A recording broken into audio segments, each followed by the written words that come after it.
m'appelle, Alissa Brochard, j'ai 20 ans et je suis en licence, de géographie et d'aménagement du territoire à l'université de Perpignan. Alors, pour ceux qui connaissent pas, c'est un mélange entre l'urbanisme et l'environnement. Donc il y a un aspect assez écologique, géographique. C'est assez compliqué en fait, dit comme ça, mais Et comment est-ce que tu as commencé à écrire? quand j'étais petite, à l'école, quand il fallait inventer des histoires ou à ma petite sœur ou enfin après je les mettais sur écrit et puis un jour, j'ai réussi à faire une histoire complète et du coup, j'ai essayé de la publier. D'accord et est-ce que, au début, tu avais pour objectif d'être auteur un jour ou c'est un peu venu comme ça? Non, avant que je commence, mon premier roman, enfin celui qui a été, paru en premier, qui a été, fini en premier du coup, jamais, je pensais que, j'aurais pu être publiée un jour ou quoi. C'est quand je l'ai eu terminé qu'on m'a dit: «Mais pourquoi tu essaies pas de le faire publier sur un malentendu ou essaye et on verra» et du coup, j'ai essayé. Et comment est-ce que tu en es venue à être publiée par Sudaren?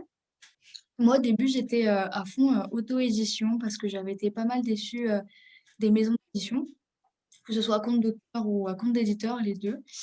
Et après mon premier roman, La malédiction d'Athéna, du coup, que j'ai, auto-édité, je me suis dit: «Je vais tenter, de passer par une maison pour le deuxième. Peut-être que je tomberai sur une bonne maison» et bah, David, du coup, qui tient Sudarène, a accepté mon livre.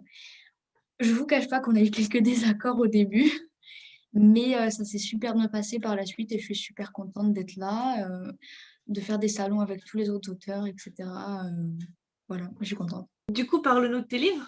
Le premier, il est plutôt, fantastique, c'est sur la mythologie grecque que j'ai écrit, assez jeune, du coup, j'ai commencé à l'écrire quand j'avais 14 ans et le second, Arcanum, du coup, qui est beaucoup plus, travaillé, c'est en fait, le début d'une trilogie.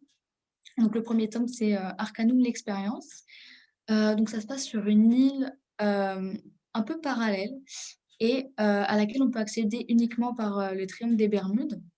Donc j'ai imaginé une sorte de passage, interdimensionnel et donc il y a un laboratoire en fait qui s'est approprié, cette faille, spatio-temporelle et qui, a construit une véritable, plateforme, flottante autour de la faille, pour y réaliser des tests. Donc chaque année, ils font des tests sur des enfants, on va dire de, environ 10-12 ans à la majorité et ceux qui ont les meilleurs résultats, sont choisis pour aller sur l'île. Donc le meilleur garçon et la meilleure fille, partent en duo sur l'île où déjà, ils ont un village, dans les arbres. Donc vraiment tout est très écologique, tout est très, respectueux de l'environnement et c'est un environnement assez particulier.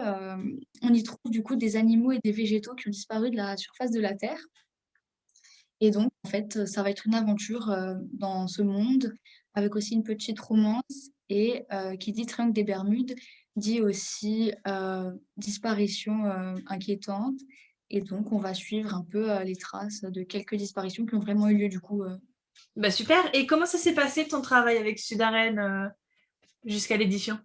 je leur ai envoyé mon manuscrit par mail et donc ensuite, c'est, ma tante, qui m'a fait la couverture, qui est, infographiste. Donc j'ai pas eu à passer par, l'étape couverture qui met normalement beaucoup de temps. Donc voilà, on a juste eu à corriger les fautes et la mise en page, donc ça a été très rapide et ouais, voilà, c'était rapide. Est-ce que tu as d'autres choses à dire sur, le fait d'écrire tout ça?